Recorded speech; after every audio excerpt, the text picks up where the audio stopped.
with CD cycling shoes.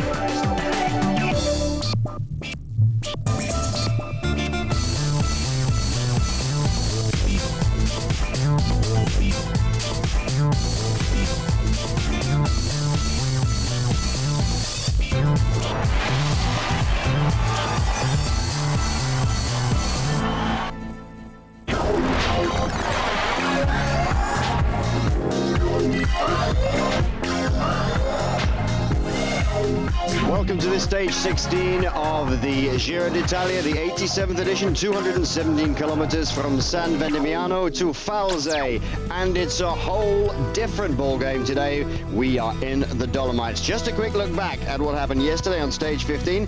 4 riders got away at 35 kilometers, including Scirea Rigi, and they were joined by Ginestri of Tenax and Van Hout of Columbia Cell Italia. Just a little bit of complacency, maybe, in the peloton, as they all ran into each other for a slight ding. Plenty of support for Alessandro Petacchi, the man looking to become the first person in post-war Giro history to take 8 stage wins in one Giro. Well, the breakaway riders were away for nearly 200 kilometers, 188 to be exact, and it was Ginestri from Tenax who was eventually swept up last, trying to get away. And in the lead out to the final line, it was the Acquad Sapona squad of Fast Freddy Rodriguez that tried to bring the fight to Alessandro Petacchi, who for once didn't have it all his own way, but the strength and power of the man took him past everybody, and even Robbie McEwen could not catch him, and he took a fantastic victory for an 8th stage win in this Giro, and taking in the process the post-war stage record.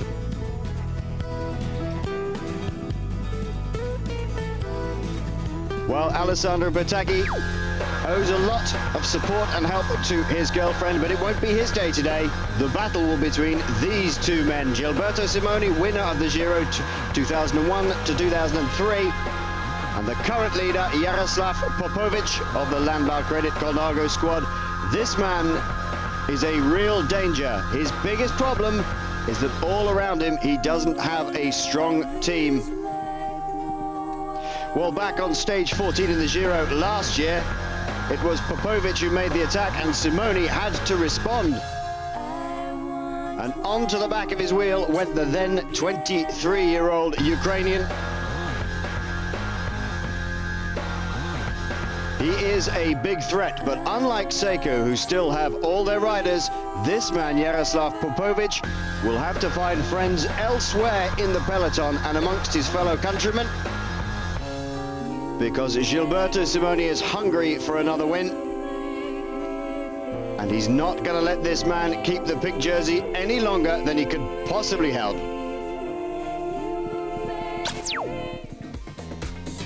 Well, let's look at the overall at the moment. As we've said, Jaroslav Popovych and his countryman Sergei Gontchar are in the top 2 spots, separated by just 3 seconds. Bradley McGee still there in 3rd at 1:02, and then that man Gilberto Simoni at 1:27. Pellizotti climbing very well this year, very strong at 1:32, and then Damiano Cunego, Simoni's teammate and wearer of the pink jersey for 6 days already.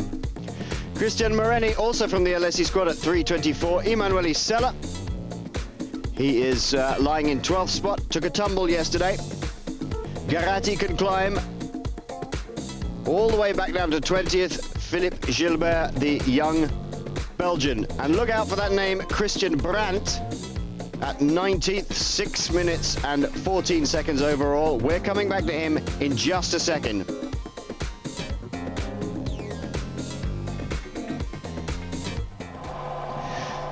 Well, this is some delayed pictures we have of earlier in the stage. Our thanks very much to the tennis guys for taking us through. What an epic match, the longest match in tennis playing history.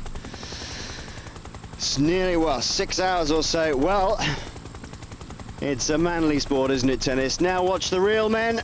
We're in the Dolomites. These guys are in the saddle 6 hours a day, day in, day out, 30 days in a row almost. Early in the day, there were 17 riders went away after some 28 kilometers, I think it was. We'll just run down those now. And Saeco had 2 men in the break, Eddie Mazzolini and Tonti. There was Nicenti from Acqua Saponi, Bertolini from Alessio, Chapio from Ceramica Panaria, also Bagliani from Panaria, Iliano again from Colombia Italia on the break. We've seen a lot of him. De Grandi and Laverdi Jimenez from Formaggi, Wegman from Gerolsteiner, the current leader in the mountains competition, Brandt from Lotto, Aberzold from Phonak and Moose from Phonak, Bertogliati from Soigné Deval, Masson from Vini Caldirola, and wait for it, those people watching in British Eurosport, Gobbi and Charlie Vegelius from the Nardi squad. At one time their lead was up to over 14 minutes on the peloton, but there was no lack of action behind. 5 riders broke away to try and do something about bridging that gap, including Piccoli from Lampre, Renzo Mazzolini from Tenex, so both the Mazzolini boys out on the break today, Possi from Tenex and Mazzoli from Acqua Saponi, also Lotto from Soigné Deval, although Lono was dropped on the end of the first climb. The current gap, we can tell you, is 10:48 between the peloton and the leading group of 17 riders. Well, they've already been over the first 2 climbs of the day. The second category climb of Forcella Stulanza was taken by Fabian Wegman in first spot, thus cementing his lead on the mountains competition. Alexandre Moose was second and Laverdi Jimenez was third. And over the first of the first category climbs today, that is the second climb in the day, over the Valparola, which was at 2,200 meters, extremely long high climb, maximum of 14% at some points, so at 115 kilometers in. It was Wegman again who went over the top first, followed this time by Laverdi Jimenez and Bagliani, of course riding for Ceramica Panaria.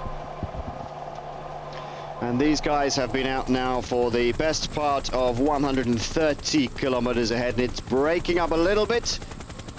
I still think we're with delayed pictures. We haven't got the call of them going back to live yet, but these 17 riders still away. Joining me today, as he has been all week, and I have to say sadly for the last time, is Russell Williams. And Russell, we have a Brit in the break. Yeah, I'm really excited because you know, it's good to see Charlie McGee up there. I mean, he's done his pedigree. I mean, as I say, he spent 4 or 5 years with Mappe. And hey, now he's getting the just rewards. But hey, like they say in motor racing, hey, gentlemen, start your engines. I mean, this is the first day of 4 days of terrible stages, as far as I'm concerned. I mean, it's so difficult in this up in the Dolomites in the mountains. I mean, there's plenty of climbing. We've got 4 climbs today. They're all over sort of 10 kilometers. And hey, I think today, tactically, it's going to be so difficult to manage. We'll come back to that, but I think some of the GC riders are actually going to, you know, pop today. But I'll be looking out for that little man that you like. I think he's in 12th position at the moment, Sella, enterprising young climber. He's at 3:46 at the moment. But see what it's like in these big peaks. But coming back to this this front break, I mean, the interesting thing is honestly, talking about tactics, I don't actually understand. This group's got 10 minutes at the moment. They've got, as well as 2 riders from Nardi, of course Charlie McGee, they've got 2 Saeco riders here from the red train. But when we take the cameras back, hey, 10 minutes down the road, back to the main pack, who do we see on the front? Saeco riders chasing. So what's the point of having 2 riders at the front here, you know, just you know, pack filling, and then you got the other guys chasing behind. Of course, you got Simoni, the reigning Giro leader. Well, I think we can, it's an interesting time as we watch these guys in the breakaway group. That is on the far right of your screen in the Denardi outfit. That's not Charlie Vegelius, there's Gobbi on the front there, and there's one of the Saeco riders. I think that's Tonti on the front. I'll tell you, the interesting thing is though, also in this front group, no riders from Carnago. And they've got the pink jersey at the moment. Well, this is interesting, and probably just touching on your point. I think one of the reasons that the 2 Saeco riders are in this front group is A, they're there for policing, And the reason they don't need to be behind, I think, is because Popovych really doesn't have a strong team around him like Saeco do. They can afford to lose 2 guys up the road because Popovich's team is already down by 2 riders. His sort of main climber, Christian Gasparoni, was out on stage 1, so they really don't have anybody around him. He's going to have to wait. Whoop, there goes a break. Now that's the little Mexican rider, Chiapia. I'm sure of that. And there goes Fabian Wegmann. Yeah, I think chasing after him. This is a sprint for the points to the top. And of course, the man in second place at the moment in the green jersey has got the mountain jersey. Well, if this is delayed pictures, then that will be Leverde Jimenez from the Ceramica team. Fabian Wegmann chasing after the rider just going up the road there. Wegmann determined to cement his hold on this mountains jersey. And the rider from Formaggi, Leverde Jimenez, just tucking in behind Fabian Wegmann as they're going to go over the top. It's a long climb. We'll just talk about the 2 climbs in a minute as we watch Wegmann go over the top here. More points to that jersey competition. Well done, sir. Yeah, I think that the 2 Saeco riders are in this. I don't think we're really sort of pack filling. I think they're just being allowed to, they're policing. They're allowed to police, make sure that nothing untoward happens, because you know what can happen. They had a bit of a scare the other day when young Sella went off. He was effectively the leader on the road, and Christian Brandt is the leader on the road now. He's the chap in the front from Lotto. He was back at 19th overall at 6 minutes and 14 seconds, and they already had a break of up to 14 minutes. And races like this, you know, somebody can spring out and stay away, and it really could, you know, threaten people.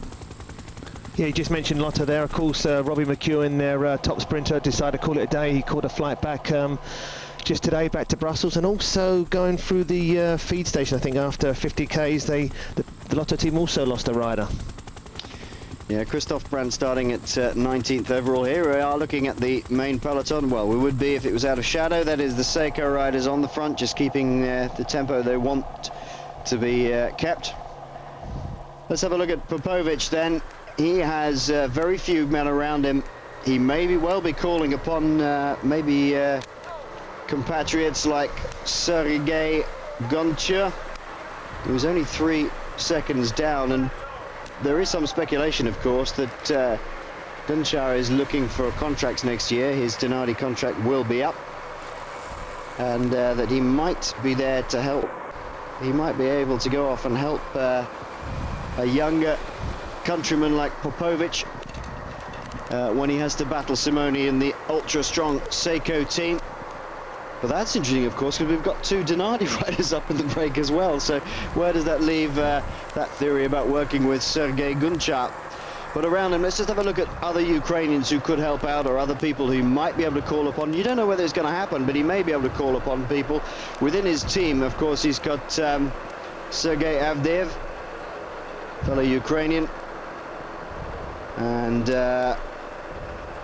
Vladimir Dumas, also Vladimir Velika,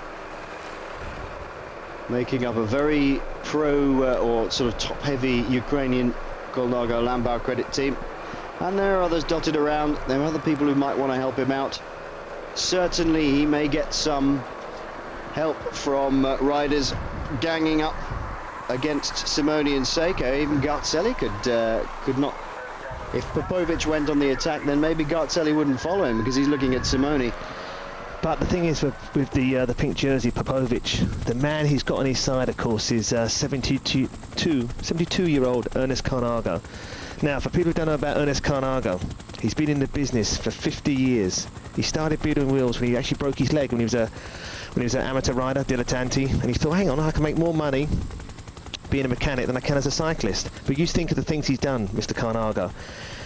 The things I remember, of course, is back in, well, I wasn't around then, but back in '72 he actually built the bike which weighed 5.5 kilos for Eddie Merckx's world record. I mean, he's built bikes for FdJeux Gimondi. I mean, Gimondi, 3 times winner of the Tour of Spain. He's built bikes for Jan Ras, Giuseppe Cerrone, Pavel Tonkov, of course, winner in '96, Tony Rominger. And also, then a few years ago, he actually started, he built a bike specially for the Ferrari Carnagos, like the C40, C50. Yeah, he did. And very nice too. Well, yeah, you can tell we're in the mountains now, can't you? Lots of these very distinctive logo costumes. 9 minutes and 20 seconds the gap at the moment. Oh, lovely. A little bit of local colour, just under 72 or 75 kilometres there it says to the finish. Ooh, that's taking it a bit wide. Who is that? That's one of the Colombia Italia riders. He's gonna, oh! Well, you can see that dark tarmac again. That's newly laid tarmac. We know what happened the other day to Emanuele Sella. You've got to be very careful indeed. One of the Landbouwkrediet riders out on his own.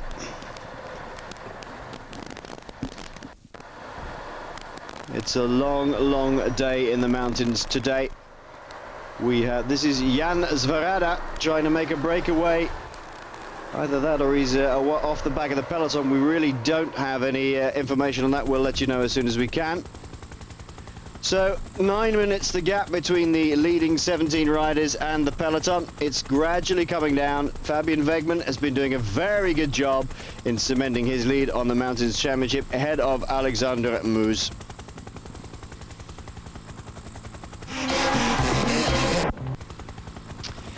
Welcome back live here on this, what could be absolutely crucial, stage 16 here in the Giro d'Italia. We've had a week of record breaking so far. We apologise for coming slightly later to air, but I think it was worth it. The longest tennis game in history from Roland Garros, and our thanks to our colleagues there for taking you right the way through to the end of that. And of course, Alessandro Petacchi yesterday taking a post-war stage record in the Giro of 8 by winning into San Venemiano. So we joined it a little later than we expected, but worth it, no doubt. You just touching there on Petacchi. Of course, he's got, what, 8 wins so far in this tour? But, hey, if he wants to get the most wins by bike riders, you've got to look at people like Eric Zabel's got 190, and, of course, Mario Cipollini just went home at 188. But Petacchi also suffering. He said yesterday after he finished that he's actually started to suffer from saddle sores. So